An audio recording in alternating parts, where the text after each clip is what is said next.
Bismillahirrahmanirrahim. Assalamualaikum warahmatullahi wabarakatuh. Perkenalkan, nama saya Muhammad Reski Uswat, NIM 200301501011, kelas PJKRC atau 03. Di sini saya akan mempresentasikan kontrol motorik. A. Kontrol motorik. Kontrol tertutup. Kontrol tertutup adalah pengontrolan keadaan yang berlangsung di dalam sistem itu sendiri untuk selama beberapa waktu. Dalam pengontrolan sistem tertutup, umpan balik memiliki peranan penting. Misal, seorang yang akan jatuh ke depan, stimuli sensori yang terdapat di dalam otot dan dalam mekanisme vestibular yang ada di telinga memberikan tanda kepada struktur sistem pusat syaraf untuk mengembalikan tubuh dan kepala pada posisi tegak. Adam 1976 menyatakan bahwa semua gerakan dapat dikontrol dengan cara yang sama.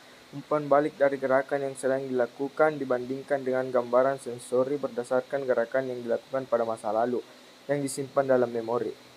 Apabila dirasakan terjadi gerakan yang salah, maka akan segera dilakukan pembentulan. Jika pola gerakan dari suatu keterampilan baru secara relatif kurang memiliki siswa, maka umpan balik dicari dari sumber lain, misalnya melalui penglihatan dan pendengaran untuk membantu membetulkan gerakan, dan siswa harus berusaha membiasakan diri. Schmidt 1988 menyebutkan elemen-elemen sistem pengontrolan tertutup tersebut meliputi yang pertama mekanisme rujukan, yang kedua tingkat eksekutif, yang ketiga tingkat efektor, dan yang terakhir itu lingkungan.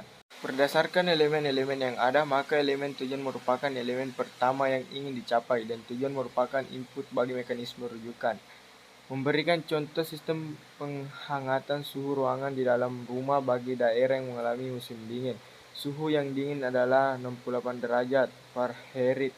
Diharapkan mampu memanasi suhu di seluruh rumah. Alat pemanas meningkatkan suhu kamar, dan peningkatan suhu tersebut diteruskan kembali ke mekanisme merujukan. Proses ini berlangsung terus hingga selisih suhu yang sebenarnya dengan selisih suhu yang dikehendaki mencapai nilai nol. Kontrol terbuka. Pengontrolan motorik dengan sistem terbuka terjadi apabila instruksi yang terjadi disusun terlebih dahulu dan dilaksanakan tanpa memperhatikan efek yang terjadi terhadap lingkungan. Seperti pada sistem pengontrolan tertutup, dalam pengontrolan sistem terbuka juga memiliki elemen-elemen penting yang harus ada untuk melaksanakan kegiatan pengontrolan. Elemen-elemen tersebut meliputi elemen eksekutif dan efektor.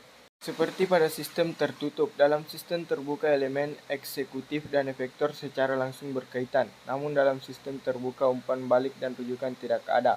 Elemen eksekutif diprogramkan untuk mengirimkan instruksi tertentu pada waktu tertentu ke elemen efektor, dan efektor melaksanakan perintah tersebut sesuai dengan perintah tanpa melakukan perubahan jika terjadi hal yang salah sekalipun.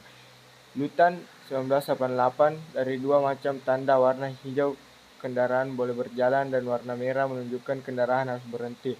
Kapan warna hijau dan merah harus menyala sudah diprogramkan tanpa memperhatikan kepadatan lalu lintas dan kebutuhan pengendara.